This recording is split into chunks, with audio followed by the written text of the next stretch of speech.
city to celebrate a friend's birthday.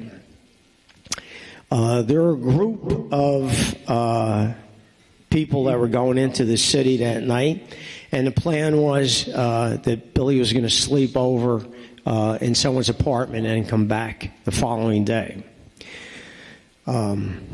Actually, I'm going to stop right now because I forgot to do something. Normally, I do this all by myself, but today is a first for me. I have asked one of my son Billy's friends to join me today, and his name is Craig Core. And Craig, could you just stand up and wave to everybody for a second? This is Craig. Thanks, Craig. I'm sorry, I forgot all about it. So anyway, it's a Friday night. This is what's going on, and my wife and I come back from dinner. We're watching TV for a while. I fall asleep, and I woke up about 2:30, and I went up to bed. Next thing I know, it's 8 o'clock the next morning, and someone is knocking at the front door. So I go downstairs, and this is pretty odd. Usually you don't have unannounced people just showing up at 8 o'clock on a Saturday morning. I go down, and our front doors are glass, but they're not like, you can't perfectly see through. They're like distorted, but I can see the outline of 3 police officers standing at the front door. So, pretty odd. I open the door, and I can see by the looks on their faces that this is not good news that is being conveyed. We lived in town for a long time, so I knew all 3 of the police officers at that point, and I invited them in, and the first thing I said to them is he okay? Thinking Billy was he was the only one out. Ashley, I thought, was up in bed in her bedroom. So I said, is he okay? And the police officer said, we'd like to speak to your wife also. So she came running down the steps, and I repeated it again. I said, is he okay? And they said, no, they're both not okay. They were both killed in an auto accident last night and they passed away. Now, as a parent, this is like the worst information you could possibly ever hear, okay? And you don't know how you're going to react. I guess a lot of people would collapse on the ground or scream or react that way. But it was so horrific, it would not process. I just couldn't accept the information that was being relayed to me. So I started to argue with the police. I said, that's insane. I go, Ashley's upstairs in her bedroom. Billy is the only one out. How could that happen? So they said, believe me, they were both killed last night. With that, my wife and I ran up the steps, threw open Ashley's door, and we saw the bed was empty. And in that instant, we knew the police were right, and we lost our only 2 children. So, this is what happened. Basically, Billy could not get into the apartment that he was trying to get into, and he did not feel like waiting for the other guys to come back and get into the apartment. So he called Ashley at about 2 o'clock, and he said, could you come out and meet us? We're going to head home. We're going to take the train, and you could pick us up.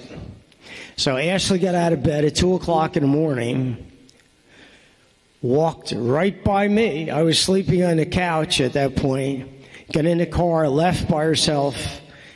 It was teeming rain. She didn't really know where she was going that well.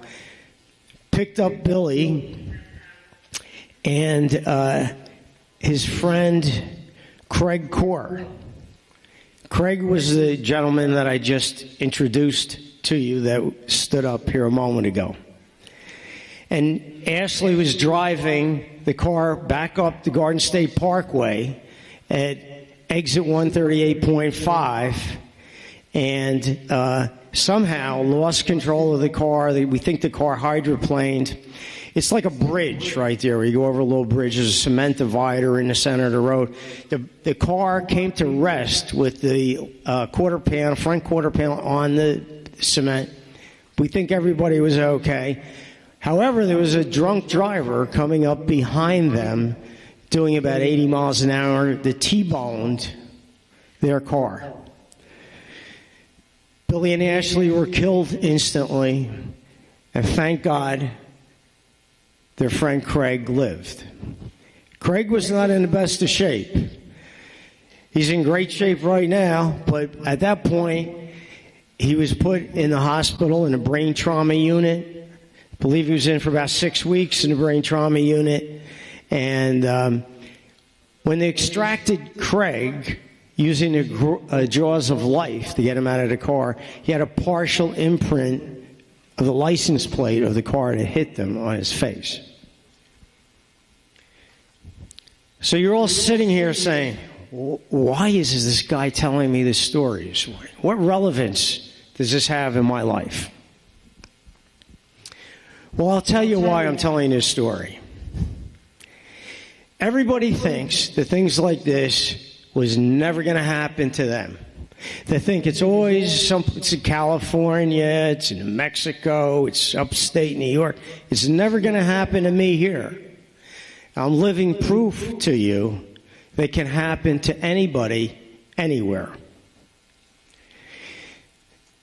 And I'm also here to tell you that the decisions that you make in your life will have a huge bearing upon the quality of your life. So we're going to talk a little bit about decision making this morning. Every day you have a choice. You make a lot of different decisions, right? Every day. Most of the decisions that you make every day have really hardly anything to do with a huge direction of your life. What are you going to eat for breakfast? Who are you going to sit next to at lunchtime? What are you going to wear to school today? It's all a lot of little decisions. But there are certain decisions that you're going to make that will impact the quality of your life. Decisions that are going to make you smarter, healthier, stronger, happier, are going to carry you in one direction in your life.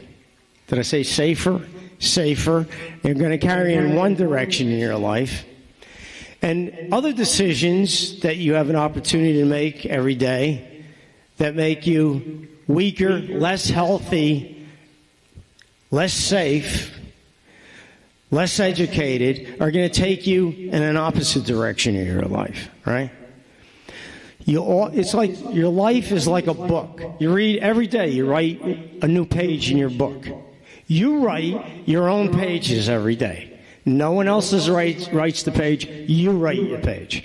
You make decisions upon what you're going to do. Are you going to work hard at school, or are you going to goof off and not pay attention? Are you going to do your best, or are you going to not really care?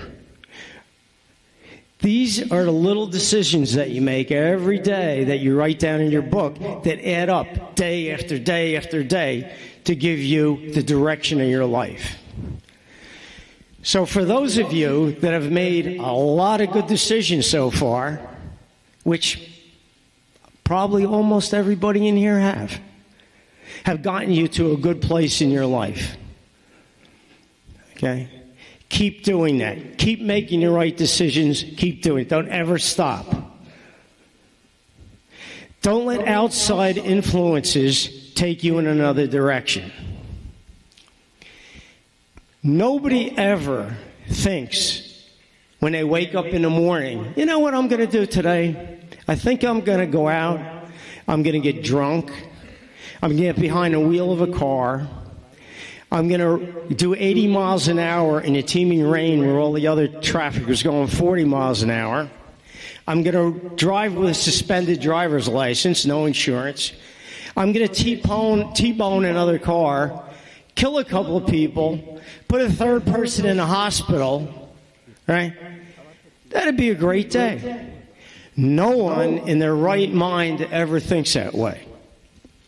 However, if you make enough bad decisions to get drunk, get behind the wheel of a car, speed, do all those things, you're going to keep rolling the dice. May not happen the first time or the second time, but you never know when that dice is going to come up wrong and it'll happen. The driver of the other car was convicted of 2 counts of vehicular homicide, imprisoned, sentenced to 10 years in the state penitentiary, and in the process, his wife divorced him, never saw his 2 kids again, his parents walked away from him, and his life changed forever. He was going into the Army to try to turn his life around after that. Never made it that far because of the decisions he made to get behind the wheel of the car that night. After the driver was in prison for 5 years, 2 of my daughter Ashley's friends, wrote him a letter to tell him, you know who you took out? You took out one of the nicest kids we know, our best friend, and we want to tell you who you took out. Actually, they mentioned Billy too, but they were Ashley's friends, really. He wrote a 7-page letter back from prison answering them. And I'm going to ask Craig Core, the other person that was in that car that day, to read parts of his letter to you so you can hear what he had to say from prison. How's everybody doing, all right? This is from that letter that the guy, he wrote back. He wrote, "When I received this letter, I had no idea of who it was. When I started reading it, my heart dropped. With all that said, your letter opened up old wounds that I've been trying to heal from. This has been a nightmare that I try to forget, even though I'm living it every day. But how can I ever forget? How can I forget when I lost everything but my life? Sometimes I'm not sure that's good. Not a good thing. The night it happened, I was laying in the hospital bed crying, saying, I wish it was me. I wish it was me that died that night. And I know you probably did too. That night I was celebrating with my friends. I was on my way to the Army, and I had to go to my Army recruiters the next day to get sworn in. So it was a night of celebration for me. I was celebrating a change in my life. I wanted to leave the streets of Newark and make a better life for the 20-month-old daughter that I had. My wife became a single mother, raising 2 kids on her own. Oh, I forgot to mention that after 2 weeks of being incarcerated, I found out my wife was pregnant with our second child. Now I'm currently going through a divorce. I haven't seen my kids in almost 2 years. I've been depressed, lonely, and at times on the verge of going crazy. I can understand your hate for me. Where I'm from, death of a friend happens a lot, and it's never settled with a letter to the defendant of the crime. I'm not asking you to like me. I'm asking you to forgive me for the part that I've played in your friend's death. I should not have been driving that night under any circumstances. It was raining and foggy, and I was just trying to get home so I can get to work the next day. I've played that night in my head for the last 5 years over and over, thinking, what if I did this or that? How do you think it feels to be a part of innocent lives being taken? Do you think I'm having fun? Do you think it's easy waking up every morning knowing that 2 people who were promised to be something in life are now gone because of my irresponsibility? You say you're mad at me. Well, I hate myself more than you can ever know. I'm mad at myself. You say one day I'll see family and friends again. Well, I don't have any family, and those who I thought were my friends are long gone. You see, when you're in here, it's just like you're dead. When I leave, I'll be alive again, if I leave. Tomorrow is not promised to anyone, especially not in here. I want people to understand the dangers of drinking and driving. I'm against alcohol, period. It's stupid to drink regardless of whatever the occasion, but that's just my opinion anyway. Thank you for your time. I apologize sincerely and deeply for any pain I've caused you and your family and the rest of Ashley and Billy's friends. Thank you, Craig.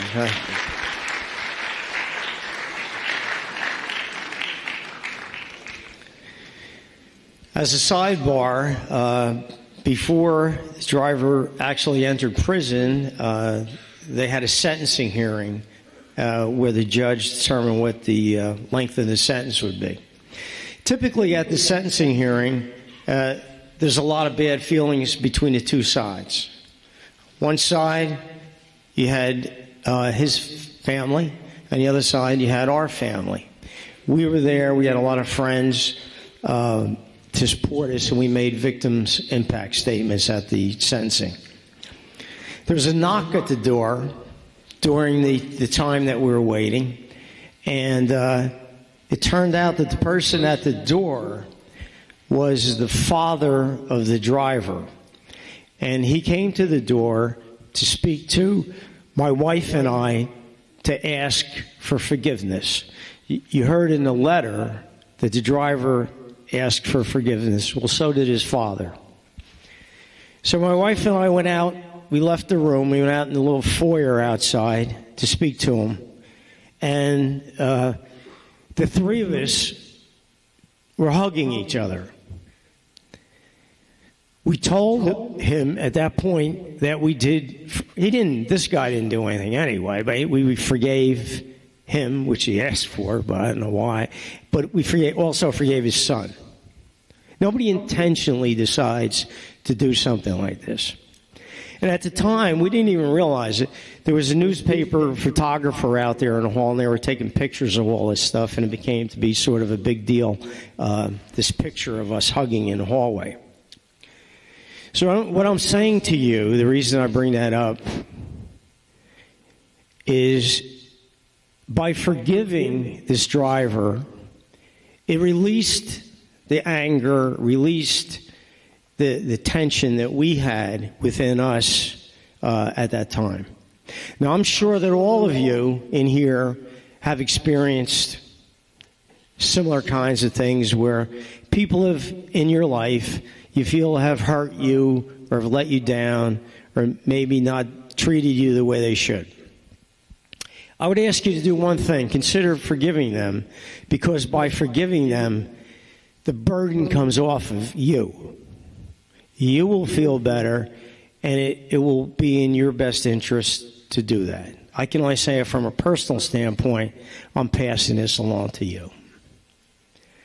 Everybody has problems in their life, right? This is a huge problem that, for us, I mean, it ended our two children's lives, but it changed our lives forever.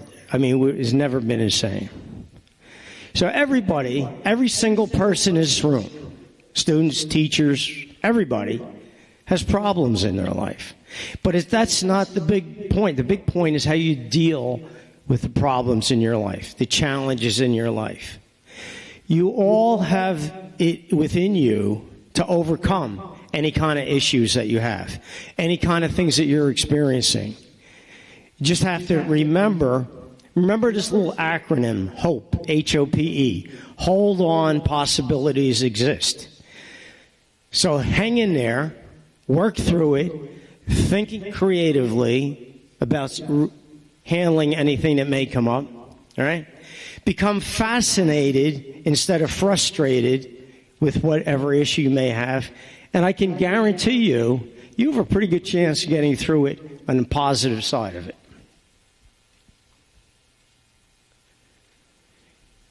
We've learned a lot from this, and part of the messages that we've picked up from this, I'm trying to pass along to you today. One of them is, stay off the road late at night, right? Think about it. Who's out on the road late at night? Ashley got up out of bed 2 o'clock in the morning to be a good sister to go help her brother out, right? But if she really thought about it more, maybe it wasn't the best decision to make. Or at least wake me up. I never would have let her go. I would have gone to get Billy, but I wouldn't have let her go. So stay off we preach this to our kids all the time. But you know what happens? Kids go away to college. Billy was at University of Rhode Island, so he was away from school, from home. Ashley was at Kutztown in Pennsylvania. She was away from home.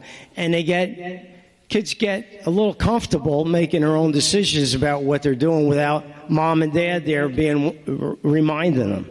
I'm asking you, right? I'm asking you to think long and hard before going out on the road late at night. Who's out on the road late at night? The bars are emptying out. The parties are over. You have all kinds of people operating vehicles late at night that shouldn't be driving, right? You have people that, even if you are doing all the right things, right? They're not doing all the right things, and you could be in the wrong place at the wrong time. When I spoke to the state trooper who investigated the accident, he said the first thing that the driver of the other car said to him was, "My life is over." He knew it. He knew it then, that his life forever changed. That's not a good thing to have in your resume, that you were in prison for 10 years. That's not a good start to your career after that. He knew it at that point, but it was too late. It was after the fact, right? So please think long and hard. Stay where you are. We told that to the kids all the time. Sleep over. Call us. Let us know where you are, but don't drive home at that time. The state troopers said that what they did is they doubled up the patrol. So instead of having one officer in a car, they put two in a car. After, I think it was 11 o'clock or 12, whatever it was, they doubled up patrols because they knew that's when everything started happening. So, how does life go on after this? What we decided to do was start scholarships in Billy and Ashley's name. And since 2003, 22 years ago when this happened, we've given out scholarships to every school that they attended. So a boy and a girl at Hanover Park High School get a scholarship. Kutztown University scholarship. University of Rhode Island, where Billy did his undergraduate scholarship. Seton Hall Law. And my wife at the time was at Immaculate Conception Seminary working. So we give a scholarship to the seminary too. The scholarships are given out not for academic. You have to be a good student, but you don't have to be straight A. The scholarships are given out for kindness, compassion, generosity, leadership. Those are the qualities that both Billy and Ashley were known for. And I can guarantee you that those of you that display those characteristics will never be forgotten, because 22 years later, their friends are still talking about the qualities that our two children had. I have Billy's friend, Craig Core, is here today helping me out. 22 years later. We always stayed in touch with Craig. I know his family, I know his parents. He didn't have to stop what he's doing to come. He is supposed to be at work today. He's goofing off again today, right, Craig? Craig's helping me today, 22 years later. A few weeks ago, I did this in Madison High School. Ashley's two friends. Her two friends, by the way, were the two girls who wrote the letter to the person in prison. Helped me in Madison High School. So never forget the quality of that. Every day, all of you have opportunities to be nice to kids around you, to be kind to kids, to help kids out, to support kids. Quick story about one about Ashley, one about Billy. Think about it. See who you can be nice to today. Billy was working at Rocco's Pizzeria in Madison delivering pizza. I think he was in law school at the time, and he used to do it on the side. So one Christmas, one of the cooks in the back was telling Billy, you know, he goes, I want to buy this bicycle for my kid, but I don't have the money. Billy went out, bought the bike, and gave it to the guy to give to his son or daughter, I don't know, to his child. We didn't even know this. We just found this out later. Billy didn't have a lot of money. He was in school. He was delivering pizza for a couple extra bucks. In spite of that, he reached into his pocket and he helped somebody out that he worked with. Ashley, one of the cool stories about Ashley, she was a cheerleader. And basically, they used to, when new kids would come into the school, they would link up a cheerleader with one of the new kids, and this cheerleader would take the kid around, show the kid the ropes and everything. So at lunchtime, the first day, this kid was sitting by herself at lunchtime. So Ashley went over and asked the new student if she wanted to join them at the table, in her table with all her friends. The kid went home, later told her mother, that was the best day I ever had at school because I was included, right? So think about that. If you can include somebody today, be nice to somebody today, give a pat in the back to somebody today, it's very important. And the other kids will never forget it. 22 years later, we get emails, we get calls, we get things where kids are reminding us. We all have a lot more in common with each other than you think, right? I know that, you know, and a lot of times you turn on the TV, and there's all kinds of stuff going on. This group doesn't like that group, and Group A hates Group B, and they're fighting, and all this stuff's going on. But in the end, we're all basically the same. We all want to be loved, we all want to be accepted, and we all want to live a productive life. We have so much more in common with each other. So I'm asking you to do another thing. Maybe somebody that you haven't talked to or you don't know too much, or maybe approaches things a little bit different than you do. Listen to them. You may not agree with their side of the story 100%, but listen to what the story is. Listen to what they have to say. And consider it, and try to be their friend. It'll pay off in the long run. You have a lot coming up now. I know you have graduation coming up the end of the month.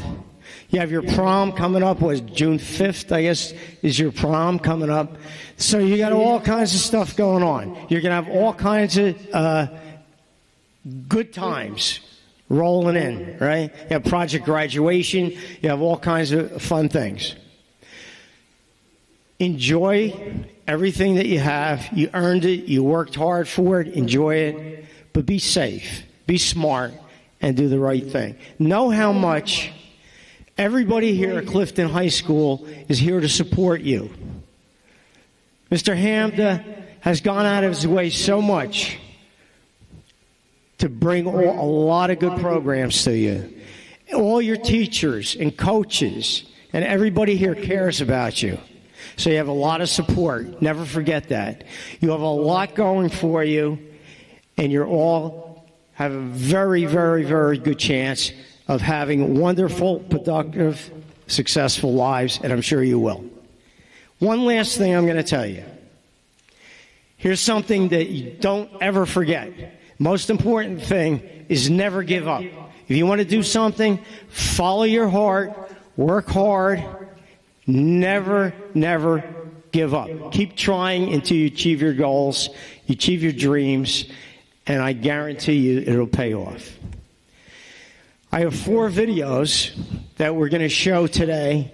These are videos where you can get a chance to see Billy and Ashley a little bit. The cool thing about these videos is 3 of the 4 were made by their friends. These aren't professional videos. 3 to 4 are made by their friends. And the 4th one my wife put together. So I thank you very much for your time and attention today. Sit back, enjoy the videos, and we'll wrap it up when that's over.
This is for my best friend Ashley, who I grew up with since I was in preschool.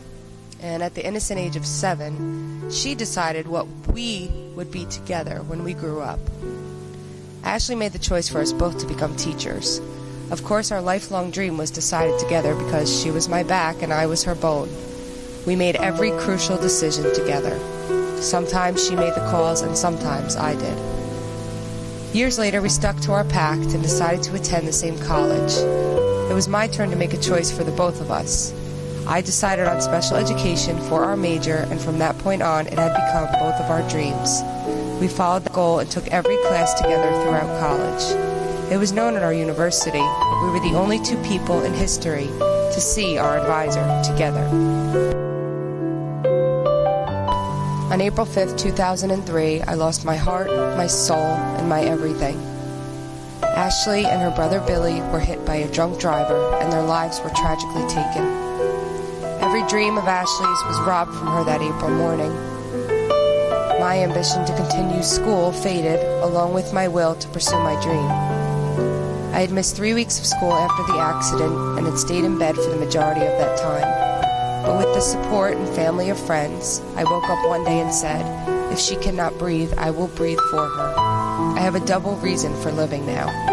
Instantly the drive kicked in, and the next day I didn't crawl out of bed, but I stood. I drove to Kutztown University and walked into every classroom to face the empty seat beside me. Everyone stared, but I didn't care. I just let the tears roll. I was given an extension on the semester, but refused to take it. I told my professors that I wanted to finish everything and complete the same work that all of the other students had done.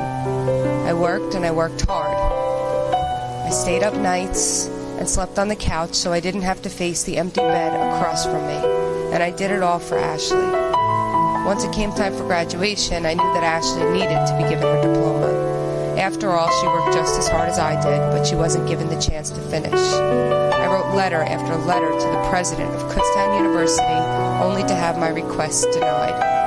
The university claimed that Ashley's death happened too early to tell if she would have graduated, and they didn't want to set a precedent. I wrote my final letter stating that I would not receive my diploma if my best friend did not. It was then that I received a letter from the president of apology.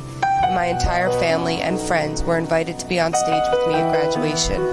I was brought to the front of the graduation line, and my roommates and I were given roses with Ashley's name draped from them. I walked hand in hand with Ashley's parents to receive our diplomas together.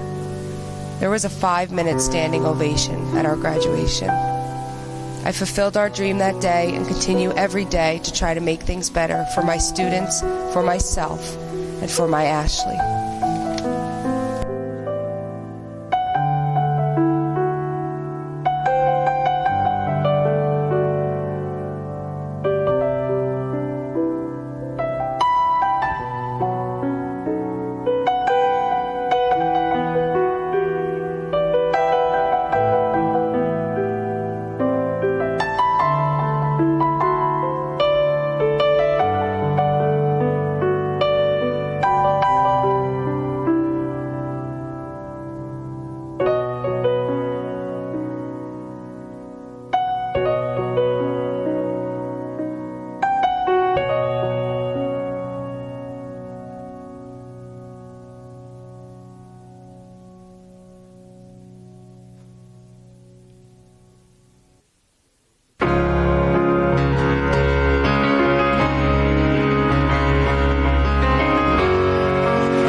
the tears, I miss the laughter, I miss the day we met and all that followed after. Sometimes I wish I could always be with you, the way we used to do. Oh, now and forever, I will always think of you. Oh, now and forever, I will always be with you.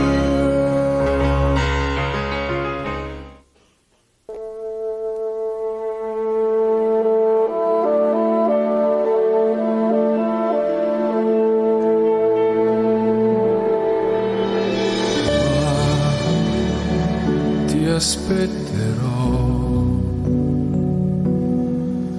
il fiore nel giardino segna il tempo, qui disegnerò il giorno poi del tuo ritorno. Sei così sicura del mio amore da portarlo via con te, chiuso nelle mani che ti porti al viso ripensando ancora a me. E se ti servirà lo mostri al mondo che non sa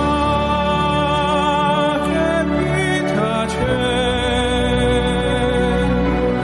nel cuore che distratto sembra assente, non sa che vita c'è in quello che soltanto il cuore sente, non sa.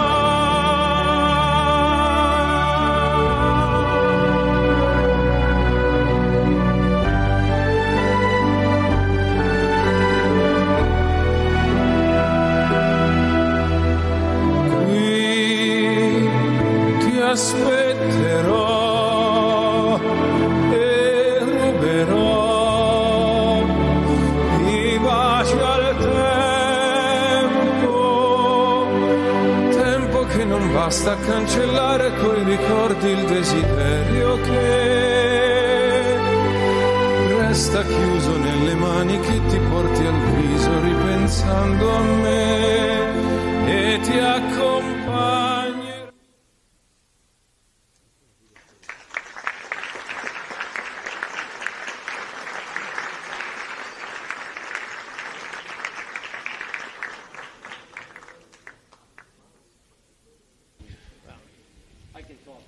Thank you very much for your attention today. I really appreciate it. You've been a great audience. I just want to ask Craig to come up, and I just want to thank him. Thank you so much for your help today. I really appreciate it.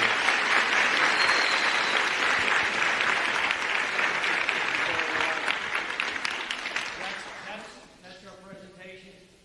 Enjoy the rest of your year. Be safe, be happy, and all the best to every single person in here. Thank you.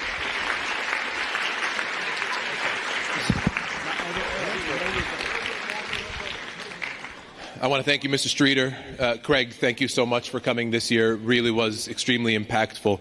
Guys, the message that you heard today is an important one.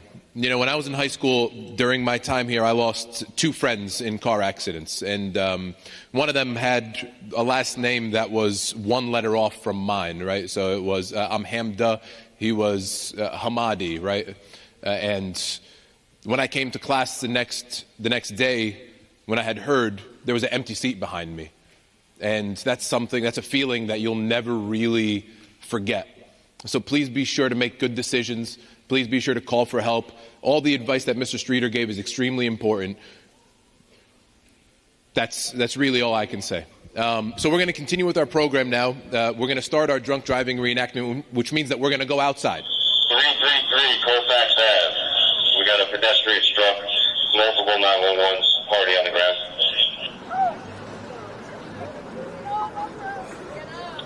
3-3 received. 212 received.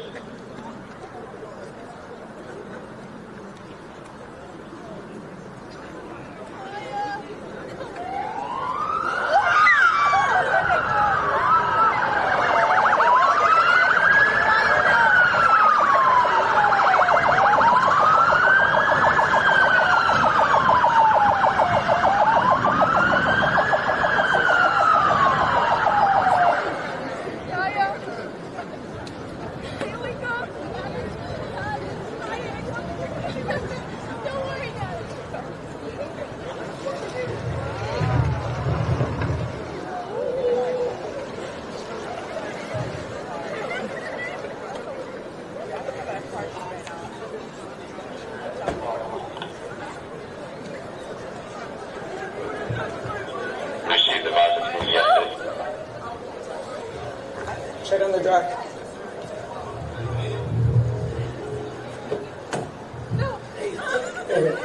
Are you okay? Are you okay? All right. Start your mask.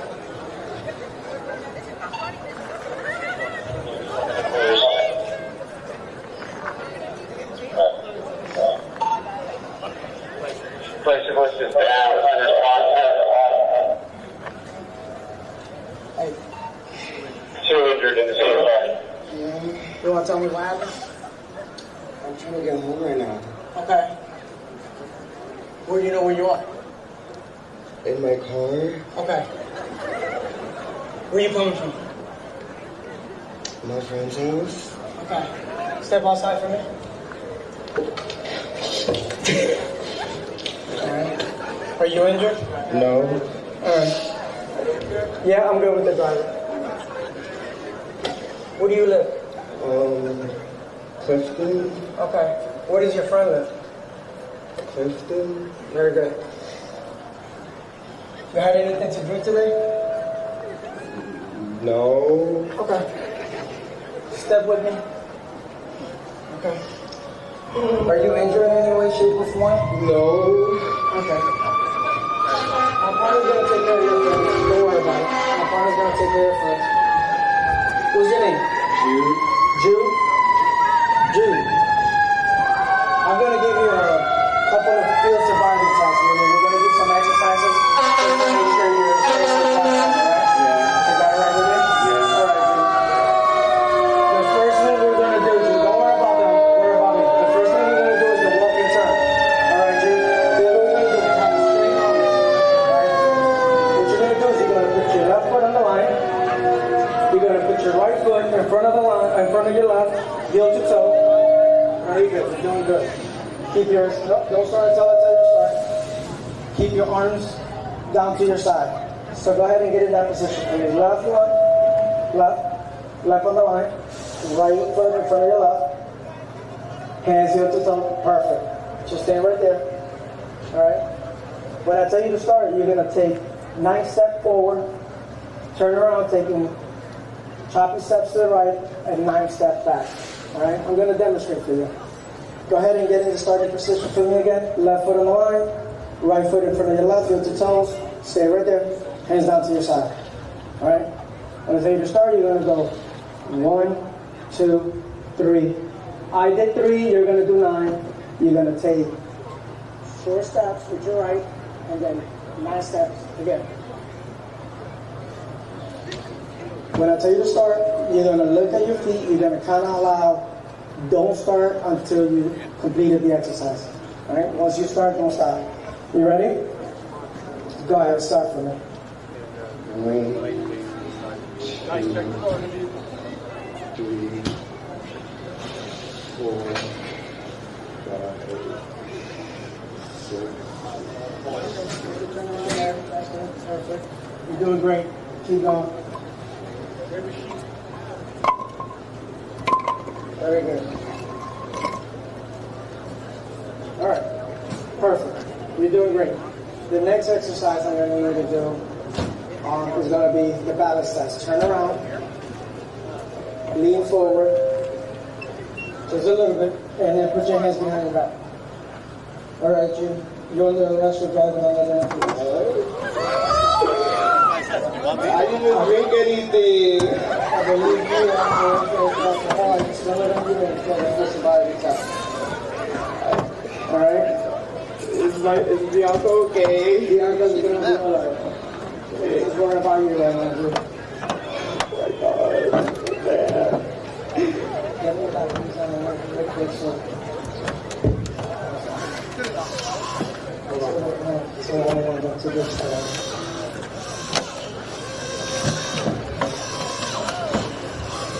Alright, you got it out.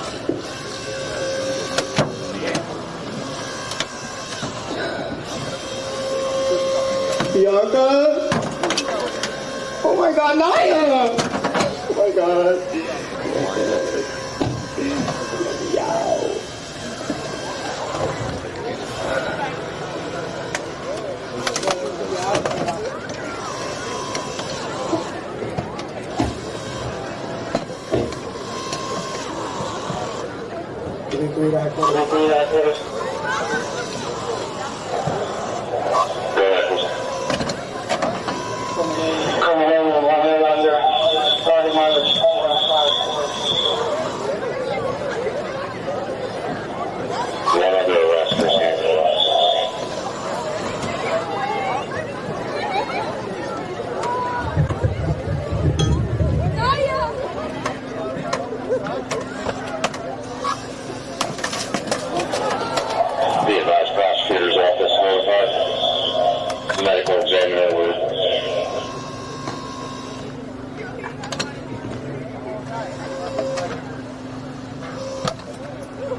notification in advance.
Good morning.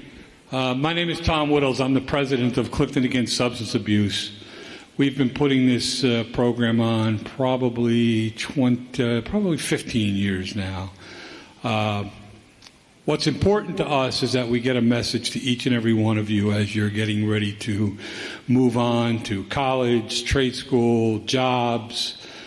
This week is prom. It's an exciting time for the seniors. It's prom week. You got graduation coming up. Project graduation at the American Dream Mall is exciting for everybody. But we put this program on to try to get a message out to each and every one of you. Mr. Streeter speaks about losing 2 of his children to drunk drivers. Tragic. Very, very tragic. This past Memorial Day weekend, I'm not sure if anybody saw it in the news, it was a terrible weekend in the state of New Jersey for young people dying in automobile accidents. I believe there was 3 alone in Lakewood, New Jersey, in Jackson, New Jersey, by Great Adventure. We try to get this message out, and it's not necessarily only drunk driving, it's inexperienced drivers, it's texting and driving, it's being out late at night in the rain, which is what happened in Jackson. It's our mission as an organization to try to get a message to each and every one of you. Be careful. You got your whole life ahead of you. You got graduation, college, trade school, jobs, family. It's a great time, exciting time for the senior class here at Clifton High School. We've put this program on for many, many years, and we've done it with the support of Mr. Hamda, the Board of Education, the Clifton Police Department, the Clifton Fire Department, all the Board of Trustees from Clifton Against Substance Abuse. We start planning for next year's reenactment tomorrow because it's so important to us to get the message out to each and every one of you as you get ready to move forward in your lives. With that being said, we're going to have our final phase of the reenactment, and I'm going to ask everybody, as we do in the court system in New Jersey, all rise for Judge Saratsky. Please stand.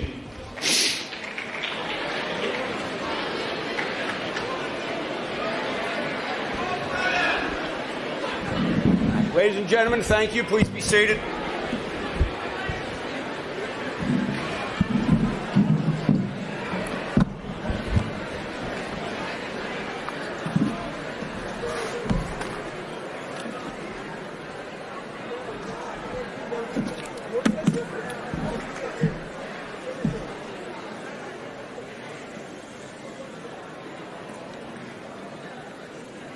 I believe we're ready to proceed in the matter of State versus Jude Mutebi.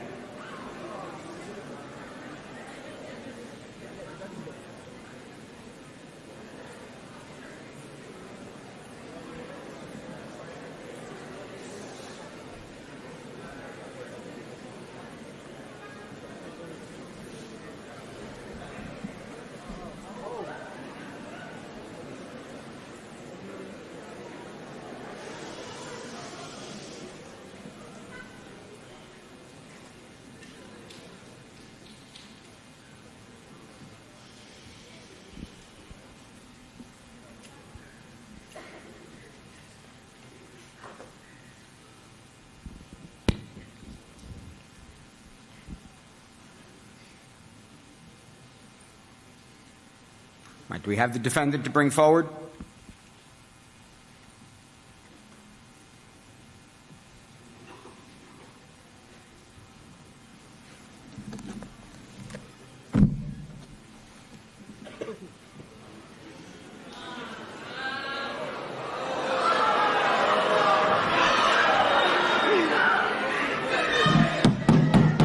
Ladies and gentlemen, order in the court.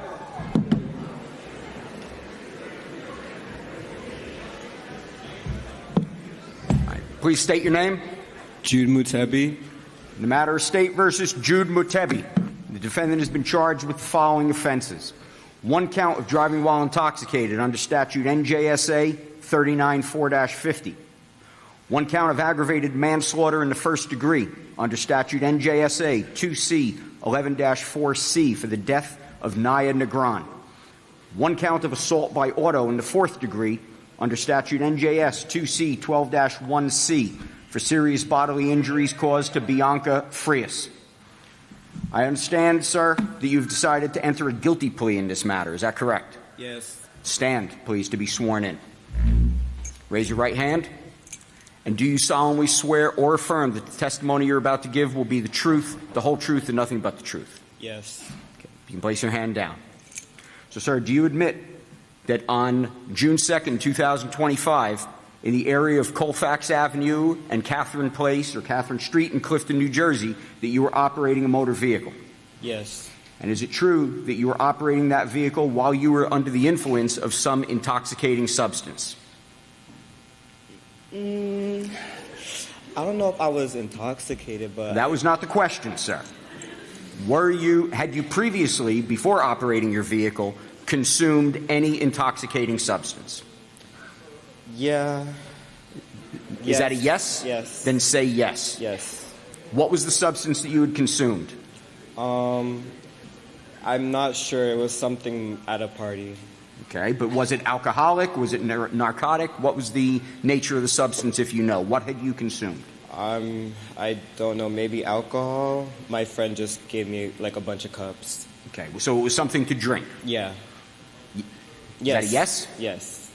And how many of those drinks did you have before operating your vehicle? 8. Okay, over what period of time? Within, it was like 45 minutes. I have work the next morning.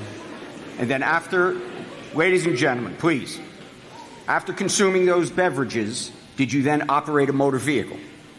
Yes. Okay. Was there someone else with you in that motor vehicle? Yes. Do you know who that person was? Bianca. Do you know her last name? Frias. And while you were operating that motor vehicle, did you operate it on the streets of the city of Clifton? Yes. And was there a motor vehicle accident that occurred at some point? Yes. What happened? So, me and Bianca, we got in the car because we didn't really like the party. It was kind of boring. We wanted to leave. So we were like, oh, let's just drive somewhere. And so we were like, oh, let's go to Carvel. And so she decided to put on my summer playlist, and we started dancing in the car while I was driving. And then out of nowhere, this girl from my math class just came into the street. And I was going to try to swerve around her, but she's kind of annoying, so I just kept on going. All right. Again, ladies and gentlemen, order. So are you admitting that because of whatever you had consumed in that alcoholic beverage or those alcoholic beverages, that your ability to safely operate your vehicle was negatively affected? Yes. And was that the cause of the accident? Yes. All right, I find the defendant has provided a sufficient factual basis in this matter. Sir, do you understand that by pleading guilty, you give up your right to remain silent and also your right to have a trial? Yes. I find the defendant has voluntarily waived his rights in order to plead guilty, and accordingly, I enter pleas of guilt to the charges of driving while intoxicated, aggravated manslaughter, and assault by auto. You may be seated. The matter will now proceed to sentencing. So the first order of business will be to consider any victim impact statements. Are there any interested parties who wish to be heard? Yes, Your Honor. Bianca. Are you able to speak, Bianca? All right. Yes, Good morning, I'm ma'am. able Please to state your name. My name is Bianca Frias. Thank you. What would you like to say? What would you ask me to consider in considering the sentence for Mr. Mutebi? I'm just so distraught right now. Like, I can't do anything on my own. My legs are... I'm sorry, I need a second. You were the one that told me to... Sir, no one is speaking to you. You need to have polite decorum in this matter. I'm not going to warn you again. Your Honor, I am Bianca's cousin. She asked me to speak for her because she's too upset. Okay, you may. My name is Ann. Bianca was going to go on to college. She has a promising career. She's paralyzed from the waist down. She will no longer be able to care for herself with anything she does, getting dressed. She can't drive a car. She can't walk. The doctors told her this morning she will not be able to have children. Her life is ruined. Her life is over, Your Honor, because of an irresponsible act of someone. They could have called an Uber. They could have called a neighbor. They could have called another friend, or they could have just stayed at the party. Bianca will never, ever be able to do anything for the rest of her life alone. She will need assistance just to put her socks on and shoes and to get dressed. She will never be able to bathe on her own. She can't go to the bathroom on her own. But the worst is that she will never be able to have children, and it's something that she really wanted to have later on in life, is her own children. Please do her justice, Your Honor. Thank you. You want to say anything Thank you else? very much.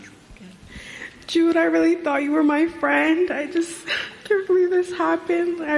I won't be able to go to prom or walk the stage on graduation. Like, I can't do this. I'm sorry. Sir. Sorry.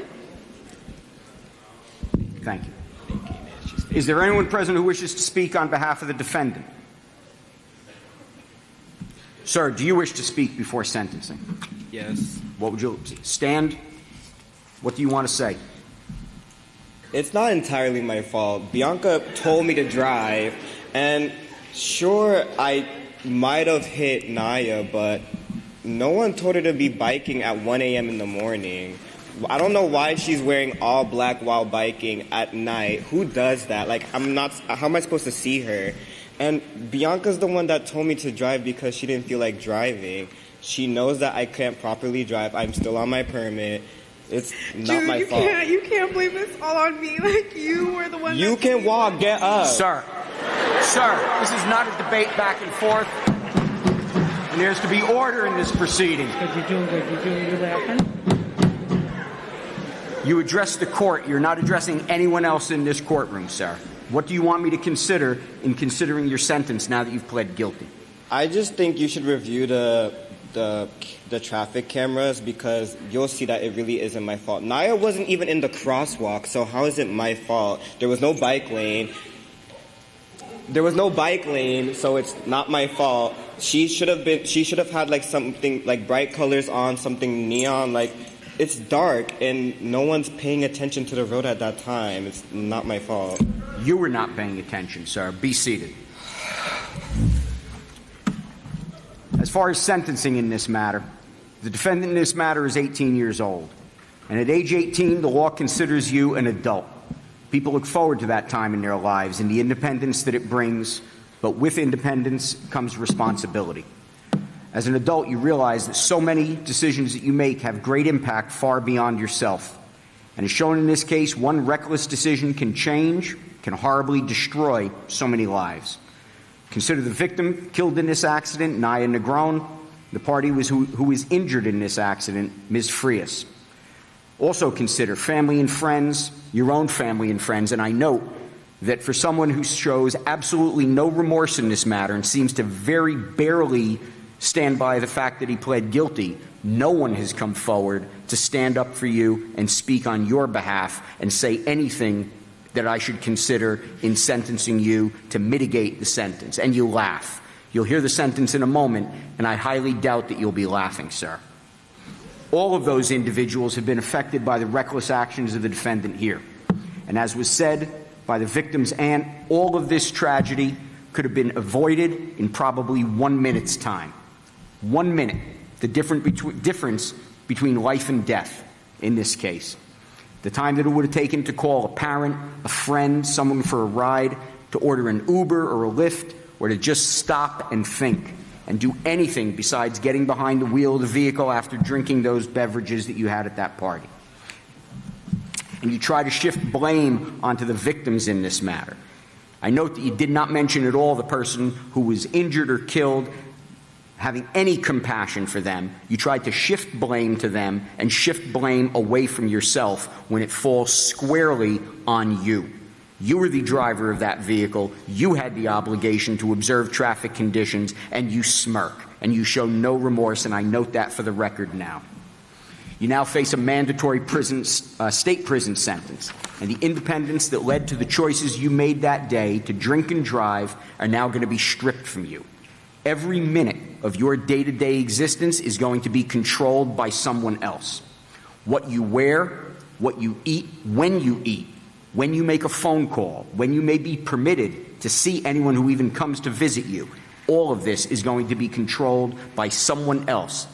Activities that you've probably never given a second thought to, that you've done for yourself and made your own decisions, are now taken away from you. And someone else is going to make those decisions for you. And the responsibility for all of that, although you try to shift it onto the two victims in this matter, which I find is deplorable, the responsibility for all of this lies squarely with you. Pursuant to New Jersey Statute 2C44-1, the court must now assess aggravating and mitigating factors to determine the appropriate sentence to be imposed. And I find the following aggravating factors apply under the statute. Number one, the nature and circumstances of the offense and the role of the actor therein. In this matter, the defendant was solely responsible for what happened that day. He's admitted to being under the influence of alcohol. He operated a motor vehicle on the streets of the city of Clifton at 1 o'clock in the morning, and by his own admission was not paying full attention, not properly and safely operating his vehicle. And the actions of the defendant in this matter, to me, were the definition of reckless. The gravity and seriousness of the harm inflicted on victims. Although the defendant takes no responsibility and seems to have an immature and unresponsive approach to this entire matter, The defendant's actions led to the death of someone, Naya Negron, and serious injuries to Bianca Frias. And the court takes into consideration the statements of the victim and the victim's family. There's a need to deter this defendant and others from violating the law. Although, sir, I absolutely do not feel that you understand the seriousness of your actions today, and I see that by your behavior and by your words, I can only hope that in time you're going to come to appreciate and fully understand the damage that you've caused. But there's also a responsibility that others will realize the seriousness of these types of decisions and actions that led you to this point. The criminal justice system exists not just to punish and hopefully rehabilitate offenders, but to serve the good of society at large. I struggle to find mitigating factors in this matter. Number 7 applies to the fact that the defendant has no prior history of delinquency or criminal activity. The character and the attitude of this defendant, while the statute says that I should consider whether that person is likely to commit another offense, based upon what I see here today, I'm not convinced that I can apply that portion of the statute. As I said, the defendant is not showing any responsibility or appreciation for what he did that day. And I find great difficulty in considering the factor under the statute that considers whether or not the defendant contemplated that his conduct would cause any serious harm. On the date in question, one thing I'm sure of is the defendant probably did not intentionally set out to kill or injure anyone. And that's what concerns me, sir, that you took these actions recklessly, disregarding the risk and the results of what your actions would be. And the decisions made that day put into motion a series of events that led to a catastrophic accident, death of one person, injuries to another, and your own prosecution. I find the aggravating factors in this matter absolutely and conclusively outweigh the mitigating factors, and accordingly a sentence of imprisonment in this matter is absolutely appropriate. Sentence of the court, therefore, is as follows. As to count 1, for aggravated manslaughter, the statute requires a prison sentence between 10 to 30 years. The sentence of this court is a state prison term of 30 years. As to count 2, for assault by auto, the statute calls for a prison sentence of up to 18 months plus a fine of up to $10,000. Sentence of this court is a prison sentence of 18 months, which shall run consecutive, which means one after the other, with the prior 30-year term for the aggravated manslaughter charge, and a fine of $5,000 is imposed. Under New Jersey law, because this is a crime of violence, no early release act applies, meaning that 85% of the prison sentence must be served before you are even eligible to be considered for parole. As required by law, I must advise the defendant and all interested parties of the earliest possible date for the defendant's parole. The earliest that this defendant may even be considered to be released from state prison will be December 3rd, 2050. By my calculation at that time, order in the court, please. By my calculation at that time, Mr. Mutabi will be 43 years old and at that point even eligible to be released from custody. Because of the underlying offense of driving while intoxicated, the statute requires imposition of a fine of $30,000 and suspension of the defendant's driving privilege for a period of time after his release from prison, anywhere between 5 years and up to life.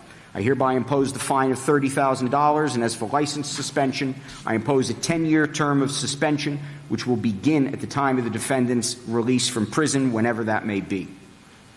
If you're dissatisfied with any decision or sentence of this court, sir, you have the right to appeal. This concludes sentencing in this matter. The defendant is remanded to the custody of the New Jersey Department of Corrections. Officers, remove the defendant. I think we should go over this again. I don't think it's right. Sir, there's nothing else to be said. I saw her walk. I saw her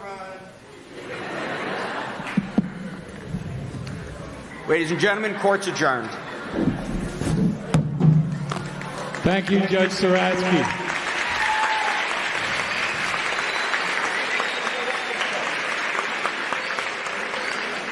Folks, that concludes our program for today. And as I said earlier when I spoke, before I turn the mic over to Mr. Hamda, now is the time for you folks to enjoy your final weeks here at Clifton High School.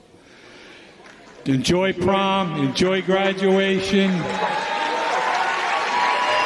Everybody stay safe. That's the most important thing. Stay safe. Now you'll hear from your principal. Thank you. Bianca, the facade is gone, Bianca. You're walking. We all know that you're all right.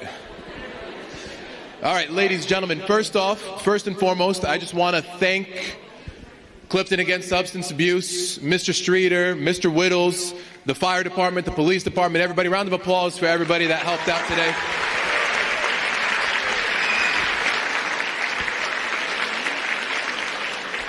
And then I also would like to thank you all for being such a fantastic audience. So round of applause for yourselves.